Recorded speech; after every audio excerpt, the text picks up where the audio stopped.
讀大學係增值定係合法延長青春？同一個選擇點解會同時滿足學習同逃避呢？入大學要俾好多成本，咁你真正嘅原因係乜嘢？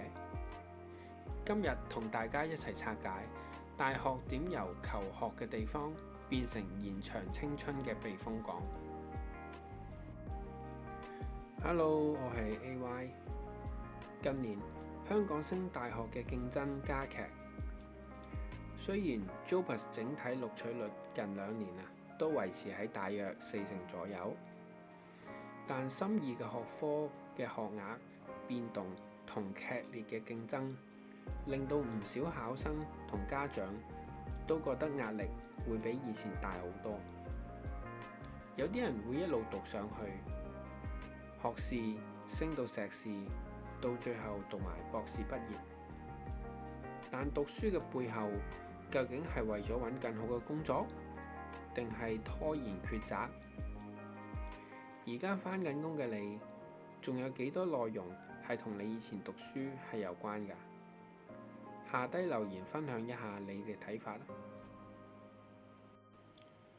喺香港，讀大學幾乎成為約定俗成，代表成就、回應家庭嘅期望，亦係社會認同嘅捷徑。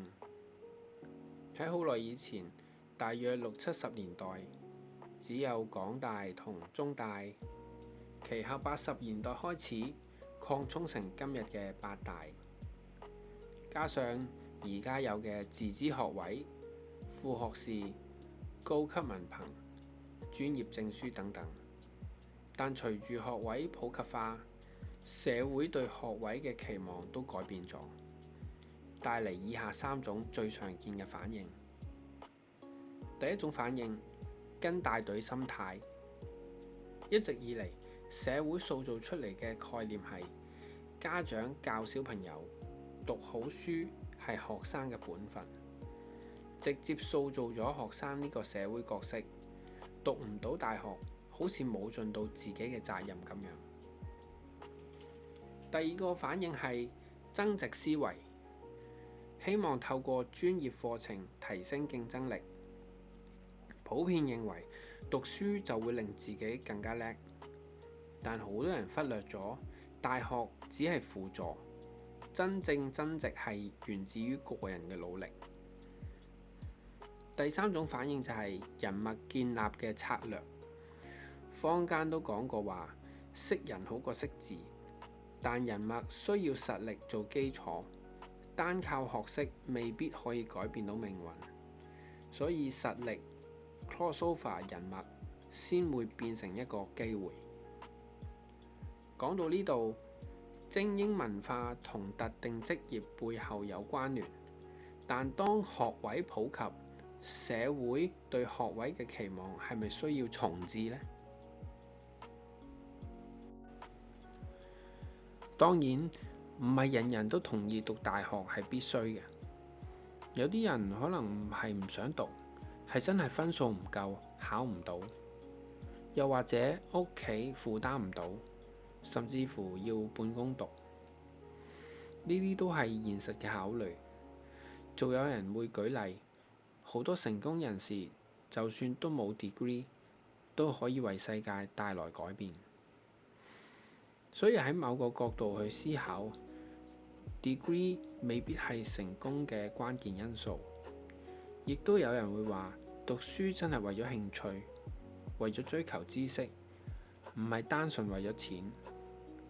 嘗試問大家一個問題，如果俾4年時間你再重新分配，你會揀 degree 定係用呢4年發展其他項目？下低留言話我知你嘅選擇。讀大學背後嘅心理驅動力到底係啲乜嘢？從社會行為學角度去睇，點解大部分家庭同埋個人會咁執着讀大學？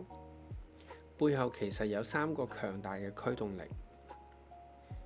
第一個概念係 Fear of Missing Out， 錯失恐懼症。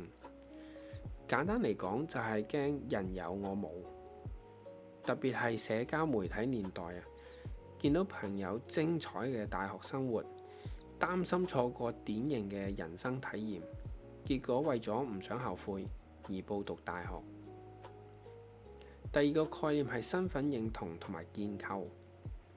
今時今日，大學某程度上變成一個個人品牌。學生透過參與各種校園活動、畢業晚宴，再喺社交媒體上面分享，將大學生活塑造成一種知識分子嘅理想形象。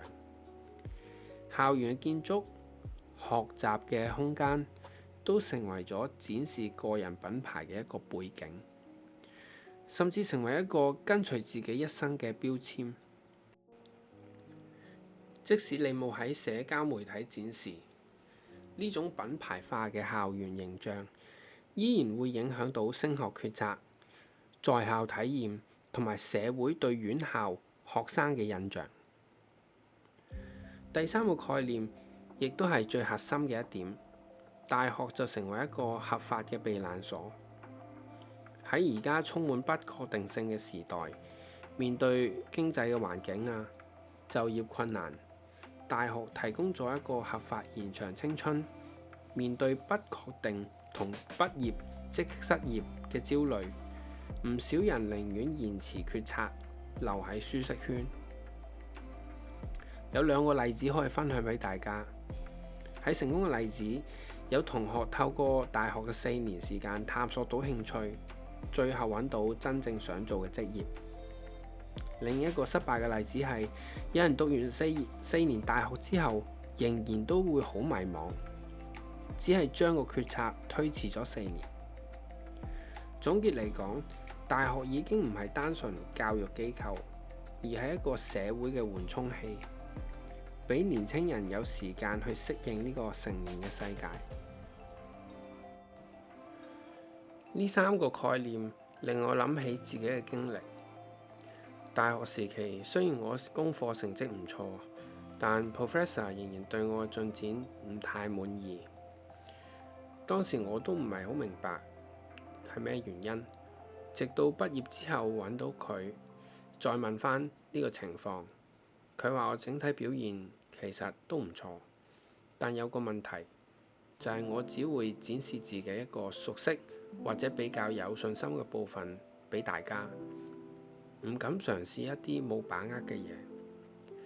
呢個係佢唔想見到嘅嘢嚟嘅。佢解釋，如果係社會工作啊，好多時候係冇辦法預計嘅，有好多嘢自己係冇得揀，所以要不斷作出多方面嘅嘗試。